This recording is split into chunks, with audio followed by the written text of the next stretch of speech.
Jūsu ierīcē nepieciešams remonts? Mēs piedāvājam bezmaksas diagnostiku.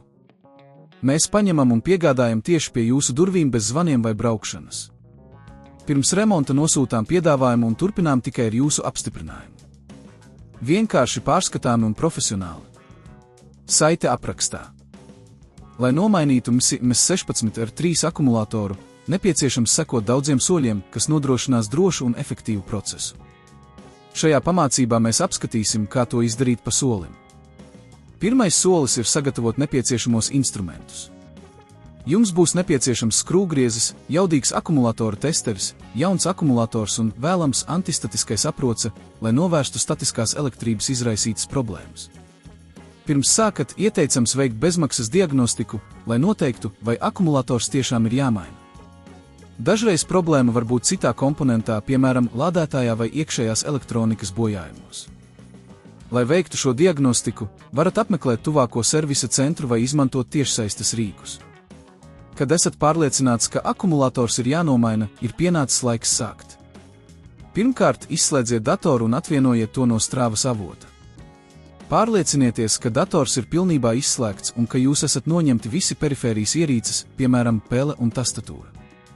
Tālāk apgrieziet datoru otrādi, lai piekļūtu apakšējai daļai.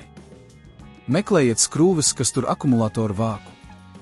Parasti tās būs marķētas ar ikonu vai tekstu, kas norāda uz akumulātoru noņemšanu. Izmantojiet skrūvgriezi, lai uzmanīgi atskrūvētu šīs skrūves un noņemtu akumulātoru vāku. Pēc tam uzmanīgi izņemiet veco akumulātoru. Jums var būt nepieciešams nedaudz piepūlēties, lai to izkustinātu no savas vietas, taču esiet uzmanīgi, lai nesabojātu citas komponentes. Kad vecais akumulators ir izņemts, ņemiet jauno akumulātoru. Pirms to ievietojiet, pārbaudiet, vai tas ir pareizi sadarīgs ar jūsu MS16 ar 3 modeli. Ja neesat pārliecināts, pārbaudiet ražotāja norādījumus vai konsultējieties ar speciālistu. Ievietojiet jauno akumulātoru vietā, pārliecinoties, ka tas ir pareizi nostiprināts. Pēc tam uzlieciet akumulātoru vāku atpakaļ un pievelciet skrūves, lai nodrošinātu, ka viss ir droši nostiprināts. Pēc tam, kad viss ir salikts atpakaļ, pievienojiet datoru atpakaļ strāvas avotam un ieslēdziet to, pārliecinieties, ka dators startē un akumulators tiek atpazīts. Ja viss ir kārtībā, varat sākt izmantot datoru. Ja rodas kādas problēmas, nevilcinieties sazināties ar profesionālu remonta servisu, kas var sniegt jums piedāvājumu pirms remonta. Dažreiz ir vērts iegūt ekspertu viedokli, lai nodrošinātu, ka jūsu dators darbojas nevainojami un ka jūsu jaunais akumulators ir uzstādīts pareizi. Jūsu ierīcē nepieciešams remonts?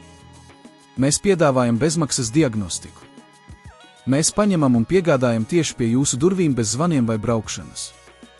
Pirms remonta nosūtām piedāvājumu un turpinām tikai ar jūsu apstiprinājumu. Vienkārši pārskatāmi un profesionāli. Saite aprakstā.